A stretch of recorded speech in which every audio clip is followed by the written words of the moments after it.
The red signal on the Autobahn. If you've ever driven through Germany, you probably know about the Autobahn. It's famous because, on many stretches, there's no official speed limit. Cars fly past at speeds that would get you arrested anywhere else. The roads are smooth, perfectly maintained, and at night, the long stretches of asphalt feel endless, like black rivers cutting through the countryside. This story takes place on one of those late-night drives. A man, let's call him Lucas, was heading home after visiting a friend in another city. It was close to 2 a.m, the kind of hour where the world feels hollowed out. The lanes around him were empty, no headlights in his rear view, no taillights ahead. Just the hum of the engine and the steady rhythm of the white lane markings slipping by. Anyone who's driven a long time at night knows how hypnotic that can get. The world outside the windshield blurs into darkness, and you start to feel like you're floating more than driving. That's when Lucas saw it. A flashing red signal hanging above the road. Now, if you don't know much about the Autobahn, here's a detail that matters. There are traffic controls, but you almost never see something like a stop signal in the middle of an unrestricted stretch. Speed limits, construction warnings, yes. A red pulsating stoplight? Not really. But this one was impossible to miss. Bright, unnatural in the empty night. Lucas had 2 choices. Slow down and stop, or assume it was some glitch and keep moving. He eased off the gas. His instinct told him this didn't make sense. The strange part is what happened after. While he slowed, another car came roaring from behind. Lucas caught the glow of its headlights in his mirrors, saw it swerve a little as if the driver was annoyed at him slowing down. Then, without hesitation, that car barreled right through the flashing red light. For a second, Lucas expected to see it shrink into the distance, but instead, it was gone. Not faded, not too far away to see. Just gone. One moment it was tailing him. The next, it had blinked out of existence, as if the road had swallowed it whole. The silence that followed was worse than any sound. Lucas pulled his car to the shoulder, heart pounding. He stepped out, the night air colder than he'd expected. At first, nothing seemed unusual. The road stretched on into blackness. No sign of the vanished car. No skid marks. No debris. Then he looked down. The white lines that marked the lanes, between them were footprints. Dozens of them. Maybe hundreds. Bare feet pressed sharply into the asphalt, as if the road had been soft like wet sand.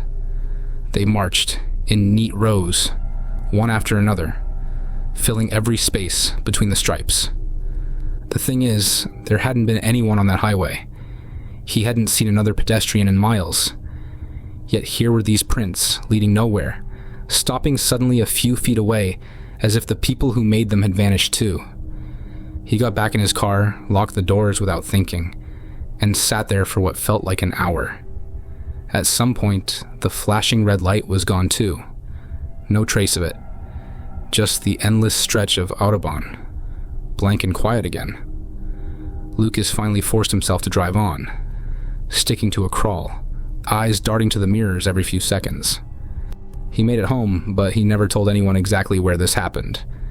He said later he didn't want people to think he was drunk or hallucinating.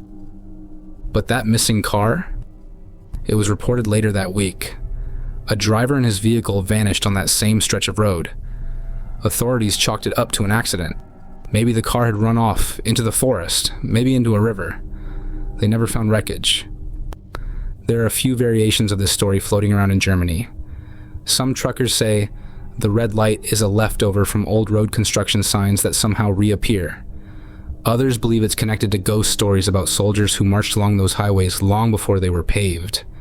But the detail that always stays the same is the footprints, lined up neatly between the white stripes, like a parade of people who had no business being there. So, if you ever find yourself driving late at night on the Autobahn and you see a flashing red signal in the distance, don't ignore it. Some drivers keep going and are never seen again. Others stop and swear the road itself is watching them. And if you step outside, don't look too closely at the white lines.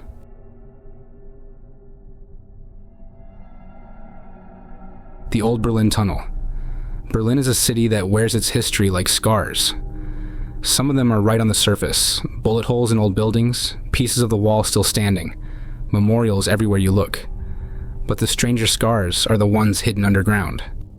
Beneath Berlin runs a whole maze of subway tunnels, some of them still in use, others sealed off for decades. They date back before World War II, and some stretches were bomb shelters, some were escape routes, and some just stopped being used when new lines were built. If you talk to locals, you'll hear people say that under the city, the dead and the living share the same air. That's where this story comes from. A guy named Martin had always been into urban exploring. You know, sneaking into places that are supposed to be closed. Old factories, abandoned hospitals, that kind of thing. In Berlin, that hobby almost always leads you to the U-Bahn, the subway system. He and a friend found an access point to an old tunnel that wasn't on the current maps. At first, it was like any other bit of underground infrastructure. Damp walls, graffiti, echoes that seemed to stretch forever. Their flashlights caught bits of old posters peeling from the concrete, rusty signs with names of stations that hadn't existed in years. The deeper they walked, the quieter it got. Not just in the way sound fades when you're far underground, but in the way it felt like the air itself was holding its breath. Then Martin noticed it. The sound of wheels above them. Not just a faint hum, not the muffled vibration of the trains that still ran on the active lines above. This was sharper. The rattle of old steel wheels clattering on old steel rails. The kind that haven't been used in decades.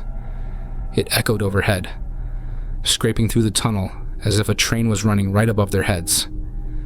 Except there wasn't any active track there. They knew that. This was one of the sealed-off lines. At first, Martin tried to laugh it off. It's probably just the modern trains vibrating through the ground. But his friend went pale, because along with the sound came something else. The air started to shift. It was subtle, like when you stand too close to a subway as it pulls in. That push of wind against your chest. But down here, it was wrong. There was no train. No air circulation. Just the pressure building slowly, pressing down on them until it felt like something heavy was sitting on their chests. Martin tried to keep walking, pretending it was fine, but every breath got harder. The tunnel air turned thick, hot, like the oxygen was being pulled out. He stopped and turned around to tell his friend they should head back. That's when he froze. A figure was standing farther down the tracks. In the dark, at first he thought it was his friend lagging behind. Same build, same jacket, same everything. But his friend was right next to him. The one behind them, way down the tracks, was Martin himself. It wasn't a reflection. It wasn't a shadow. It was him, standing perfectly still, lit only by the faint glow of their flashlights bouncing off the rails. Martin panicked. His flashlight shook in his hand, the beam jerking across the tunnel walls. The other version of him didn't move, didn't flinch, didn't even blink. Just stood there in silence, as if waiting for something. And then, with the sound of wheels above screaming louder, the pressure in the tunnel dropped all at once, like a vacuum. Martin grabbed his friend's arm and bolted. They ran, stumbling over loose stones, coughing and gasping, until they found the faint light of their entry point. They didn't stop running until they were back on the street, the night air of Berlin cold and sharp in their lungs. He swears to this day that he saw himself down there. He never went back, and he never did urban exploring again. Locals who hear this story say it fits with old Berlin myths.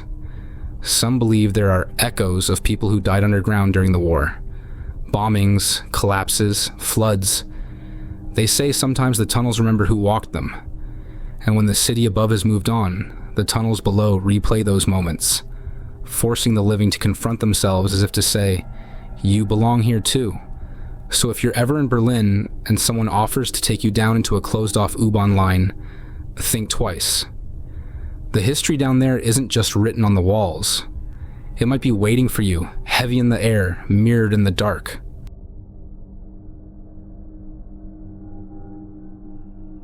The RUHR cooling tower. If you've ever been to Germany's RUHR region, you'll know it's not like Berlin or Munich with their polished tourist shine. The RUHR is all about heavy industry, coal, steel, chemical plants. For more than a century, it was the industrial heart of Europe. Even today, you'll see the skeletons of old factories standing next to modern buildings, and abandoned cooling towers rising like massive concrete cathedrals against the sky. Most people don't go inside them. The places are dangerous, rotting stairwells, corroded steel beams, stagnant pools of water. But that doesn't stop people from exploring. That's how stories like this one start. A few years back, a group of friends went into one of those cooling towers. It had been decommissioned for decades. A hollow giant of concrete with ivy crawling up its sides. Inside, the walls stretched so high they disappeared into shadow, like being in the center of an empty stadium. The air was cool and damp, heavy with the smell of rust and wet stone. At first, it seemed peaceful.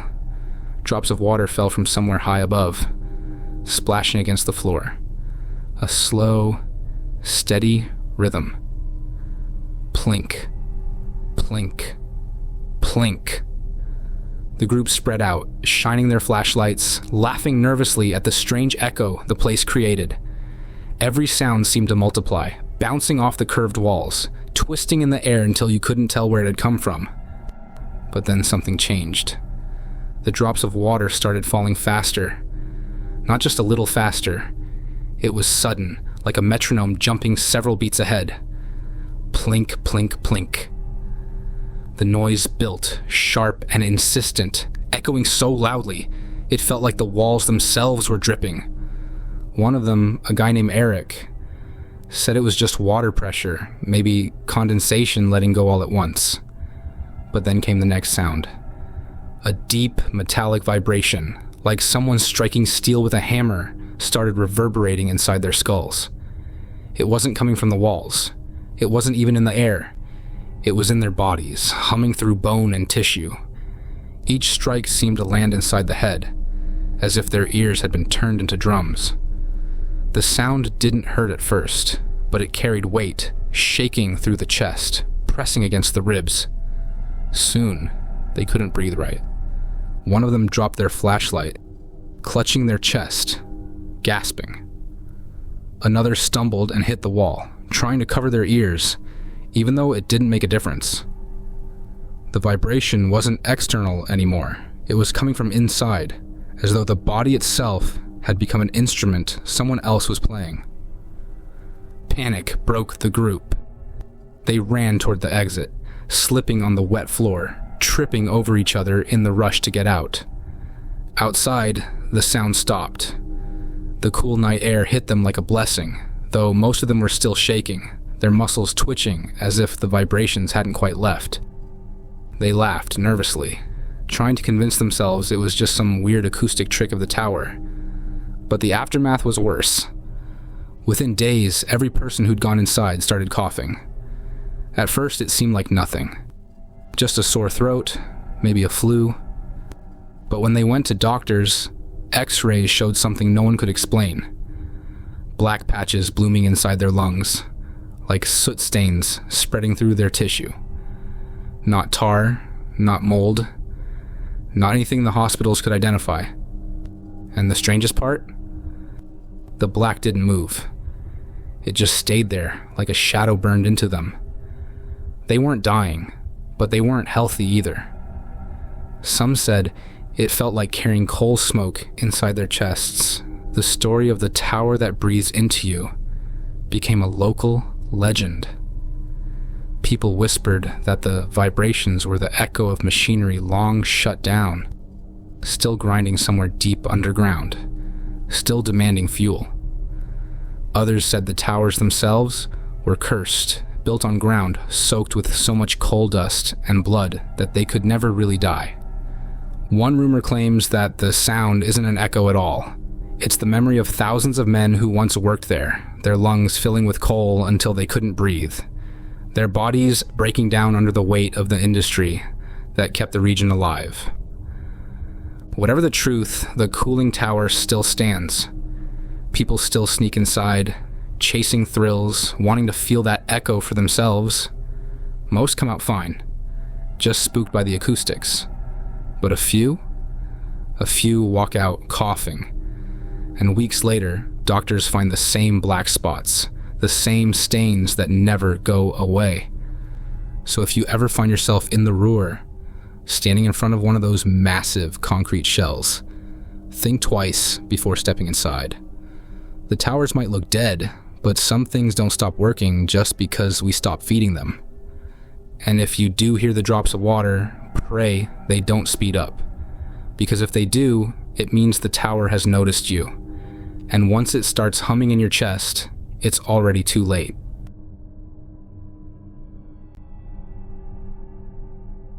The empty pew in Münster. Germany has no shortage of old churches. Every city, every small town has at least one looming over the rooftops, its spire stretching into the sky. Münster, a city in the northwest, is no exception. It's a place where history and religion run deep, where bells echo across cobblestone streets and stained glass windows light up with color when the sun breaks through the clouds. The church in this story is one of those grand ones. Gothic stone walls, vaulted ceilings, wooden pews polished smooth by centuries of use.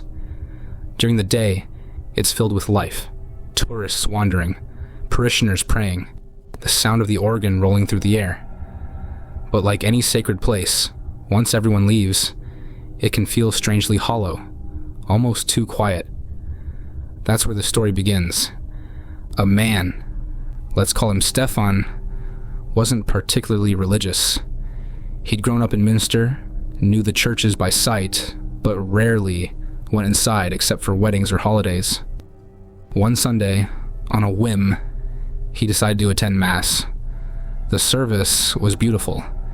Incense, music, Latin phrases he only half understood. When it ended, people slowly shuffled out, their footsteps echoing on the stone floor. But Stefan stayed behind. He liked the peace after the crowd left, the stillness that seemed to settle in the wooden pews. He slid back down onto one of the benches near the middle, resting his hands on his knees, staring up at the vaulted ceiling. And that's when it happened. At first, it was just a shift in weight, the kind you notice when someone sits down beside you. The wood creaked softly, dipping slightly. He glanced to his right, expecting maybe another late visitor had stayed behind. But the seat was empty. Before he could process that, the other side gave way too. The bench groaned again under the unmistakable pressure of someone sitting down. Now he felt pressed between two invisible bodies. The wood bent inward on both sides. He turned his head quickly, first to one side, then the other. No one. Just polished wood, smooth and untouched. Still, the weight was there. Real. He could feel the faint vibration of someone breathing, though the air around him was cold. Stefan tried to laugh it off. Maybe the wood had warped, maybe it shifted under his own weight in some trick of balance. He placed his hands on the pew, preparing to stand. The moment he did, a pressure clamped down on his shoulder. Not painful, but firm. A hand. Only there was no hand. He froze, the breath catching in his throat. Then, as if in answer to his panic, something else happened. His knees gave out. Or rather, they didn't move. He willed them to straighten, to lift him from the bench, but they wouldn't. It was like they were pinned down by invisible force. His thighs tightened, his muscles strained, but nothing. He was locked in place. It wasn't fear that paralyzed him. It was something external, something pressing down on him from both sides and above. Minutes passed. He sat there rigid, feeling the weight of unseen companions pressing closer. It wasn't violent, but it wasn't gentle either. More like being reminded that he was not welcome to leave just yet. The air thickened, heavy with the scent of old incense, dust, and something else. Something metallic. Sharp. Like iron. He stared straight ahead, forcing himself not to look to either side anymore. Finally, just as suddenly as it had started, the pressure lifted. The pew lightened. The invisible weight dissolved. His knees loosened, his shoulders freed. He shot to his feet so fast, the bench groaned again. He stumbled toward the aisle, his footsteps echoing too loudly. By the time he reached the heavy wooden doors and stepped into the daylight outside, his skin was damp with sweat, his legs trembling. Later, when Stefan told the story, most people didn't believe him. Some laughed, saying old pews creak and shift on their own. Others shook their heads, saying he must have dozed off and dreamed it. But those who had grown up in Münster, who knew the whispered legends about the churches, only nodded quietly. There's an old belief in Germany that pews can hold memories, generations of people who have sat there, prayed there, cried there. Some say that after a particularly intense service, the spirits of the faithful don't leave with the congregation. They linger, filling the seats, pressing close to anyone foolish enough to sit down alone.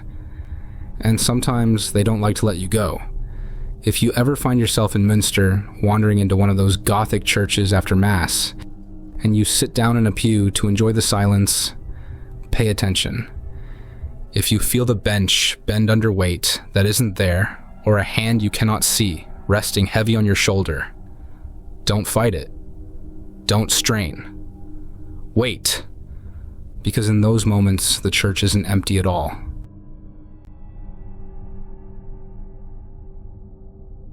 The dark floor in Frankfurt. Frankfurt isn't like most German cities. It's the only one with a skyline that looks like New York's younger cousin. Glass towers, corporate offices, banks that never seem to close. During the day, the city is alive with business suits and trains of tourists moving through the streets. At night, though, especially when you're high up in one of those office towers, the view changes. From up there, the city looks like a grid of gold and silver light stretching forever. That's what makes this story so strange. Because when one floor goes black in a sea of light, you notice. A guy named Daniel worked nights at one of the banks. Not glamorous work, just compliance reports, spreadsheets, the kind of paperwork that keeps global money flowing. His office was on the 22nd floor, in one of the tall towers downtown. Normally he didn't mind the night shifts. The city below looked beautiful, quiet, almost unreal from up there. This particular night, he leaned back in his chair and stretched, staring out the floor-to-ceiling windows.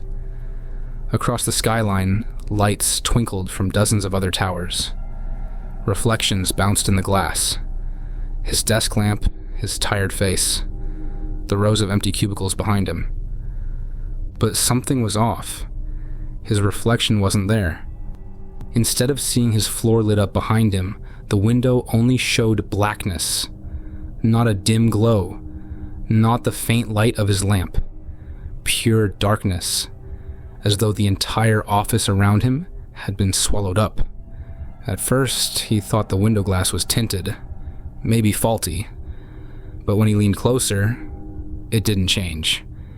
His own lamp didn't exist in the glass. His own chair didn't exist. The floor, in the reflection, was nothing. Daniel pressed closer, almost touching his nose to the window. And that's when he saw it. Another face. It was right there, pressed to the inside of the glass. Pale, blurred by the surface, but definitely a face. The features were distorted, lips flattened against the pane, eyes wide open. He froze, because when he moved his head slightly, the face moved too. Not like it was staring out at the city, like it was staring at him. He raised his hand, slowly, cautiously, just to test it. The figure inside did the same. It mimicked him, hand rising, palm flattening against the glass, at the exact same time as his. Only, it wasn't his reflection. The timing was perfect, but the details were wrong. The smile was too wide. The eyes were too bright, like they'd been awake for far longer than he had. And when Daniel tilted his head, the figure's head tilted the opposite way, as if the mirror had broken and no longer followed the rules. He staggered back from the window, heart hammering, and grabbed his bag. He didn't care about the reports anymore. He just needed to get out. But as he turned, every other window on the floor reflected the same thing. Blackness where there should have been light and a figure pressed to the inside of the glass. Each one had a face. Each one copied his movements, lagging by a heartbeat, almost mocking him. The floor was dead silent, except for the hum of the building's air system. He sprinted to the elevator, jabbing the button, glancing back over his shoulder. The windows stayed black. The figures stayed pressed to the glass, their breath fogging the surface, even though there was nothing there to breathe. When the elevator finally opened, he nearly dove inside. As the door slid shut, he caught one last glimpse through the glass wall. His entire floor pitch black, every window filled with faces. Daniel quit the job a week later. He never explained exactly why, just said the night shifts were bad for his health. But the story got around because other workers in the tower had noticed it too. Sometimes when you're standing outside and looking up, one floor will be dark. Not just dark, swallowed, like it isn't even part of the building anymore. And if you stare long enough, people say you can see faint shapes moving in the glass. Faces where no lights are on. Some believe it's a glitch, some reflection trick from the other towers. Others whisper that the towers in Frankfurt are too new, too quickly built, thrown up on land that carries too much history. Wars, bombings, fires. The ground has seen more than any glass tower can cover up. Whatever it is, nobody stays long in those offices when it happens. So if you're ever in Frankfurt, high up in one of those gleaming skyscrapers, take a look at the skyline. If all the floors are glowing except the one you're on, don't go near the glass. Because if you do, you might see your own face pressed against it, smiling back at you from a place where you don't belong.